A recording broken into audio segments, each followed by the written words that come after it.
ಆ ಕೇದಾರ ಬಾಹುವಿಗೆ ವಿಭೂತಿ ಧಾರಣ ಮಾಡಿ ಮತ್ತ ಮಂತ್ರೋಚ್ಚಾರವನ್ನ ಮಾಡಿ ಅವ್ರು ಅಲ್ಲೇ ಜಪ ಮಾಡ್ಕೋತ ಕೂತು ಬಿಟ್ರು. ಆಮೇಲೆ ಏನಪ್ಪಾ ಅಂದ್ರೆ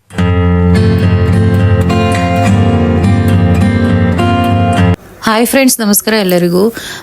ನೋಡಿ, ವಿಭೂತಿ ಆಗಲಿ, ಮಂತ್ರ ಆಗಲಿ, ಜಪ ಆಗಲಿ, ಅದರದ್ದು ಶಕ್ತಿ ಎಂಥದ್ದು, ಮತ್ತು ಅದನ್ನು ಅಂದರೆ ಗುರುಗಳು ಮಂತ್ರ ಆಗಲಿ, ಪಾದೋದಕ ಆಗಲಿ, ಜಪ ಆಗಲಿ, ಇವುಗಳನ್ನು ಅಷ್ಟಾವರ್ಣಗಳಂತ ಹೇಳ್ತೀವಿ. ಈ ಅಷ್ಟಾವರ್ಣಗಳಿಂದ ಒಬ್ಬರನ್ನು ಬದುಕಿಸೋ ಶಕ್ತಿ ಮತ್ತು ಅವರು ಆ ಶಕ್ತಿ ಗುರುಗಳಿಗೆ ಇರುತ್ತೆ ಅವುಗಳಿಂದ ಅಂಥೇಳಿ ಅಂದ್ಬಿಟ್ಟು ಈ ಲಾಗಲ್ಲಿ ಗುರುಗಳು ಚೆನ್ನಾಗಿ ಎಕ್ಸ್ಪ್ಲೇನ್ ಮಾಡಿದ್ದಾರೆ. ಒಂದು ಎಕ್ಸಾಂಪಲ್ ತಗೊಂಡು ನೀವು ಕೂಡ ಕೇಳ್ಬೋದು.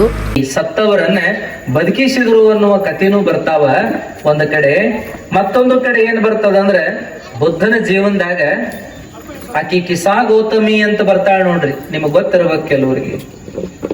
ಕಿಸಾ ಗೌತಮಿ ಅಂತ ಬುದ್ಧನೇ ಭಕ್ತಿ ಮಾಡಾಕಿ ಬುದ್ಧನ ಭಕ್ತೆ. ಆಕೆ ತನ್ನಿದ್ದೊಬ್ಬ ಮಗನನ್ನ ಮುಂದಿಟ್ಟುಕೊಂಡು ಜೀವನ ಆ ಜಾಗ ತುಂಬವ್ರು ಯಾರು ಅಂದ್ರೆ ಸಮರ್ಥ ಉತ್ತರಾಧಿಕಾರಿ ಯಾರು ಅಂದ್ರೆ ಕೇದಾರ ಬಾಹು ಅಂತ ಗುರ್ತಿತ್ತೆಲ್ಲಾರಿಗೂ. ಆದ್ರ ಅರಮನೆ ಒಳಗಿರ್ತಕ್ಕಂಥ ಇತರೆ ರಾಣಿಯರು ಕೇದಾರ ಬಾಹುವಿನ ತಾಯಿ ಬಿಟ್ರೆ ಇನ್ನುಳಿದವರಿಗೆ ಬಹಳ ಹೊಟ್ಟೆ ಕಿಚ್ಚಾಗಕ್ಕಾಯ್ತು, ತ್ರಾಸ್ ಮಾಡ್ಕೊಳಕತ್ತರು. ನಿಮಗ್ ಗುರ್ತಲ್ಲ, ಶ್ರೀರಾಮನನ್ನ ಪಟ್ಟಗಟ್ಟಬೇಕು ಅನ್ನೋ ನಿರ್ಣಯ ಆದಾಗ ಯಾರಿಗೆ ತ್ರಾಸ ಆಗಿತ್ರಿಪ್ಪ? ಕೌಸಲ್ಯಗೆ ಬಹಳ ಸಂತೋಷ ಆಗಿತ್ತು. ರಾಮನ ತಾಯಿ ಕೌಸಲ್ಯಗೆ ಬಹಳ ಸಂತೋಷವಾಗಿತ್ತು, ದಶರಥನಿಗೂ ಸಂತೋಷ ಆಗಿತ್ತು. ಆದ್ರೆ ತ್ರಾಸ್ ಮಾಡ್ಕೊಂಡಿದ್ರು ಒಬ್ರು ಯಾರು? ಕೈಕೇಯಿ. ಹೌದಲ್ರಿ? ನನ್ನ ಮಗನಿಗೆ ಪಟ್ಟ ಆಗಬೇಕು, ಶ್ರೀರಾಮನಿಗೆ ಯಾಕ ಅನ್ನೋ ಭಾವನಾ ಬೆಳೆಸ್ಕೊಂಡಿದ್ಲು. ಇದು ನಿಮ್ಗೆ ಗೊತ್ತದ. ಹಂಗ ಏನಾತಂದ್ರೆ ಕೇದಾರ ಬಾಹುವಿನಿಗೆ ಉತ್ತರಾಧಿಕಾರವನ್ನ ಕೊಡ್ತಾನ ರಾಜ ಅನ್ನೋದು ಗೊತ್ತಾದ ಮೇಲೆ ಆತನ ಇತರೆ ರಾಣಿಯರು ಕೇದಾರ ಬಾಹುವಿನ ತಾಯಿ ಬಿಟ್ರೆ ಇನ್ನುಳಿದ ರಾಣಿಯರಿದ್ರಲ್ಲ ಅವ್ರಿಗೆಲ್ಲ ಹೊಟ್ಟೆ ಕಿಚ್ಚು. ಈ ಕೇದಾರ ಬಾಹು ರಾಜ ಆದಂದ್ರೆ ನನ್ನ ಮಕ್ಕಳು ಏನ್ ಮಾಡ್ಬೇಕು, ನಿನ್ನ ಮಕ್ಕಳು ಏನ್ ಮಾಡ್ಬೇಕು, ಅವರೆಲ್ಲ ಸೇವಕರಾಗಿ ಜೀವನ ಮಾಡ್ಬೇಕನ? ಬೇಡ, ನನ್ನ ಮಗನ ಉತ್ತರಾಧಿಕಾರ ಮಾಡ್ತೀನಿ ಅಂತ ಆಕಿ, ನನ್ನ ಮಗನ ಉತ್ತರಾಧಿಕಾರ ಮಾಡ್ತೀನಿ ಅಂತ ಈಕಿ.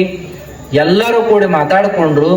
ಕೇದಾರ ಬಾಹು ಮೊದಲು ಸಾಯಲಿ, ಮುಂದೆ ನೋಡೋಣ ಅಂತ ಒಬ್ರಿಗೊಬ್ರು ಮಾತಾಡ್ಕೊಂಡು ಏನ್ ಮಾಡಿದ್ರಂತ ಊಟದೊಳಗೆ ವಿಷ ಹಾಕಿಬಿಟ್ರು. ಅವನ ಮೇಲೆ ಬಹಳ ಪ್ರೇಮ ಮಾಡಿದಂಗ ಮಾಡ್ತಿದ್ರು, ಮಾತಾಡಿಸ್ತಿದ್ರು. ಅವನಿಗೇನೆಲ್ಲ ಬೇಕು ಬೇಡಗಳನ್ನು ಕೇಳ್ತಿದ್ರು, ಇಷ್ಟಗಳನ್ನು ಕೇಳಿ ತಂದು ಕೊಡ್ತಿದ್ರು. ಹಂಗ ಮಾಡಿ ಒಲಿಸಿಕೊಂಡು ಒಂದು ದಿನ ಏನ್ ಮಾಡಿದ್ರಂತ ಊಟದೊಳಗೆ ಅದು ನಿಧಾನವಾಗಿ ಪರಿಣಾಮ ಆಗಿರ್ಬೇಕು. ಸ್ಲೋ ಪಾಯ್ಸನ್ ಅಂತಾರ ನೋಡ್ರಿ, ನಿಧಾನವಾಗಿ ಅದ್ರ ಪರಿಣಾಮ ಆಗಿರ್ಬೇಕು. ಅಂತ ಒಂದು ವಿಷ ಹಾಕಿ ಆತನಿಗೆ ಉಣಿಸಿದರು. ಅವ ಕೇದಾರ ಬಾಹು ಅವನಿಗೇನೋ ಗೊತ್ತಿದ್ದಿಲ್ಲ ಪಾಪ, ಎಲ್ಲರೂ ತಾಯಿ ಅಂತ ತಿಳ್ಕೊಂಡಿದ್ದ. ಅವ್ರು ಮಾತಾಡ್ತಿದ್ದ, ಕೊಟ್ಟದ್ದನ್ನು ತಗೋತಿದ್ದ. ಅವ್ರು ಊಟಕ್ಕೆ ನೀಡಿ ಉಣಿಸಿದಾಗ ಪ್ರೀತಿಯಿಂದ ಮಾತಾಡ್ತಾ ಉಣ್ತಿದ್ದ. ಹಿಂಗ ಸಹಜ ಮಾಡಿದ್ದ ಊಟವನ್ನ. ಆ ಊಟದಾಗ ಏನು ವಿಷ ಬೆರೆಸಿದ್ರೆ ಅದು ಗೊತ್ತಾಗಿದ್ದಿಲ್ಲ. ದಿನ ಏನಾತು ಅಂತಂದ್ರೆ ಆರೋಗ್ಯ ಹದಗೆಡ್ಕೋತ ಬಂತ ಅವಂಗ. ಏನ್ ಉಂಡ್ರು ದಕ್ಕಲಂಗ ಆತು, ಎಲ್ಲಾ ವಾಂತಿ ಭೇದಿ ಶುರು ಆಯ್ತು. ಯಾವ ಔಷಧಗಳು ಕೆಲಸ ಮಾಡ್ಲಿಲ್ಲ. ಎಂಥ ವೈದ್ಯರದಾರಂದ್ರೂ ಯಾರು ಕೂಡ ಅದಕ್ಕೇನು ಔಷಧ ಮಾಡ್ಲಿಕ್ಕೆ ಆಗ್ಲಿಲ್ಲ. ಎಲ್ಲರೂ ಕೈ ಚೆಲ್ಲಿದರು, ನಮ್ಮ ಕಡೆಯಿಂದ ಸಾಧ್ಯ ಇಲ್ಲ, ಇದೇನೋ ರೋಗ ಬಹಳ ಉಲ್ಬಣ ಆಗ್ಯದ, ನಾವೇನ್ ಮಾಡೋಣ ಅಂತ ಕೈ ಚೆಲ್ಲಿದಾಗ ಮಾಲೋಜಿಗೆ ಚಿಂತೆ ಆತು. ನನ್ನ ನಂತರದೊಳಗೆ ಈ ರಾಜ್ಯವನ್ನ ಸಮರ್ಥವಾಗಿ ನಿಭಾಯಿಸ್ತಾನಂತ ತಿಳ್ಕೊಂಡಿದ್ದೆ. ಅವನನ್ನ ಎಲ್ಲಾ ರೀತಿಯಲ್ಲಿ ನಾವು ತಯಾರು ಮಾಡಿದ್ದೆ. ಅವನಿಗೆ ಹಿಂಗ್ಯಾಕಾತು ಅದ ಚಿಂತೆ ಅವನಿಗೆ. ಸ್ವರಿಗೆ ಹಾಸಿಗೆ ಹಿಡ್ದಾನ. ಆ ಹಾಸಿಗೆಗೆ ಹೊರಕೊಂಡಂತಹ ಸ್ಥಿತಿ ಅವಂದಾಗಿತ್ತು. ಮೈಯೊಳಗೆ ಏನು ಉಳಿದಿದ್ದಿಲ್ಲ. ನರ ಎಲು ಏನು ಅಷ್ಟ ಉಳಿದದ್ದು, ತೊಗಲು ನರ ಎಲು ಒಟ ಉಳಿದಿದ್ವು. ಎಲ್ಲ ಕರೆಗೆ ಹಾಸಿಗೆಗೆ ಅಂಟುಕೊಂಡಾನೇನು ಅನ್ನುವಂಗಾಗಿದ್ದ. ಆದ್ರೆ ಜೀವ ಬಹಳ ಕಟಿ, ಇನ್ನೂ ಜೀವಿತ್ತ ಒಂದು. ಅವಾಗ ಏನಾಯ್ತು ಅಂದ್ರೆ ರಾಜ 4-6 ದಿನ ಮಹಾಲಿಂಗೇಶ್ವರ ಹತ್ಯಕ್ಕೆ ಹೋಗಿದ್ದಿಲ್ಲ. ಅಂದ್ ಏನ್ ಅನಿಸ್ತೋ ಏನೋ, ಮಗನ ಈ ವ್ಯವಸ್ಥೆ ಒಳಗನ ಮೈ ಮರ್ತಿದ್ದ. ಅವಂಗ ಎಲ್ಲಿ ಏನಾಗ್ತದೋ ಅನ್ನೋ ಚಿಂತೆ ಒಳಗನ ಮಹಾಲಿಂಗೇಶ್ವರನ ಮರ್ತಿದ್ದ. ಅವಾಗ ಕೊನೆಗೆ ನೆನಪಾಯ್ತ ಅವಂಗ, ಮಗ ಇನ್ನೇನು ಕೈ ಬಿಟ್ಟು ಹೋಗ್ತಾನ ಅಂದಾಗ ಇವನ್ ಹೆಂಗ್ ಉಳಿಸ್ಕೊಳ್ಳೋದು? ಯಾವ ವೈದ್ಯರಿಗೂ ಯಾವ ಔಷಧಕ್ಕೂ ಕೆಲಸ ಆಗಿಲ್ಲ. ಮಹಾತ್ಮ ಇಲ್ಲೇ ಅದಾನ, ಅವನಿಗೆ ನಾ ಯಾಕೆ ಈ ವಿಚಾರವನ್ನು ತಿಳಿಸಬಾರದು ಅಂತ ಹೇಳಿ ಮಹಾಲಿಂಗೇಶ್ವರಂತೆ ಹೋಗಿ ಈ ವಿಚಾರವನ್ನೆಲ್ಲ ತಿಳಿಸಿದ ಮೇಲೆ ಮಹಾಲಿಂಗ ಸ್ವಾಮಿಗಳು ಬರ್ತಾರೆ. ಬಂದು ಪಾದೋದಕವನ್ನ, ಪಾದ ಪೂಜೆಯನ್ನ ಮಾಡಿಸಿಕೊಂಡು ಪಾದೋದಕವನ್ನ ಆತನಿಗೆ ಕುಡಿಸ್ಲಿಕ್ಕೆ ಹೇಳ್ತಾರ. ಆ ಏನು ಕೇದಾರ ಬಾವು ಮಲಗಿರ್ತಾನ ಅವನಿಗೆ ಪಾದೋದಕವನ್ನ ಕುಡಿಸ್ತಾರೆ. ಪಾದೋದಕವನ್ನು ಕುಡಿಸಿದ ಮೇಲೆ ಏನಾಗ್ತದಂತ ಮತ್ತಷ್ಟು ವಾಮಿಟ್ ಆಗ್ತದ್ರಿ, ಮತ್ತಷ್ಟು ವಾಂತಿ ಆಗ್ತದ. ಏನೇನು ಉಳಿದಿಲ್ರಿ ಅಪ್ಪ ಮೈಯಾಗ, ನೀವು ಮತ್ ವಾಂತಿ ಮಾಡಕ್ ಹತ್ನಲ್ಲ ಅವ ಪಾದೋದಕ ಕೊಟ್ಟಗಳೇನ ಅಂದ್ರೆ ಏನಾಗುದಿಲ್ಲಪ್ಪ, ಸಮಾಧಾನ ತಗೊಳ್ರಿ ಅಂತ ಗುರುಗಳು ಹೇಳಿದ್ರು. ಹೊಟ್ಟೆಂದೆಲ್ಲ ಮತ್ತೆಲ್ಲ ವಾಮಿಟ್ ಆಯ್ತು. ಏನಪ್ಪಾ ಅಂದ್ರೆ ಬರೀ ಕರಿ ಬಣ್ಣದ ಪದಾರ್ಥವೇ ಬಿತ್ತಂತೆ. ಅವಾಗ ರಾಜ ಅದನ್ನೆಲ್ಲ ನೋಡಿ ಏನಾಗ್ಯದ್ರಿ ಇವಂಗ ಅಂತ ಮತ್ತೆ ತ್ರಾಸ ಮಾಡಿಕೊಂಡಾಗ ಅವಾಗ ಮಹಾಲಿಂಗ ಸ್ವಾಮಿಗಳು ತ್ರಾಸ ಮಾಡ್ಕೋಬೇಡ, ಅವನಿಗೆ ಒಳ್ಳೇದಾಗ್ತದೆ, ಏನಾಗುದಿಲ್ಲ, ಕಾಯು ದೇವ್ರು ದೊಡ್ಡವದಾನ, ಸಮಾಧಾನ ತಗೋ ರಾಜ ಅಂತ ಹೇಳಿ ಆ ತಾಸಾನು ತಾಸುಗಟ್ಲೆ ಅವನು ಮುಂದೆ ಜಪ ಮಾಡ್ಕೋತ ಕೂತಾಗ ಏನಾತು ಅಂದ್ರೆ ನಿಧಾನಕ್ಕವ ಏನಪ್ಪಾ ಅಂದ್ರೆ ಕಣ್ಣು ತೆರೆದ, ಸ್ವಾಮಿಗಳನ್ನು ನೋಡ್ದ, ಅಲ್ಲೇ ಕೈ ಮುಗುದ.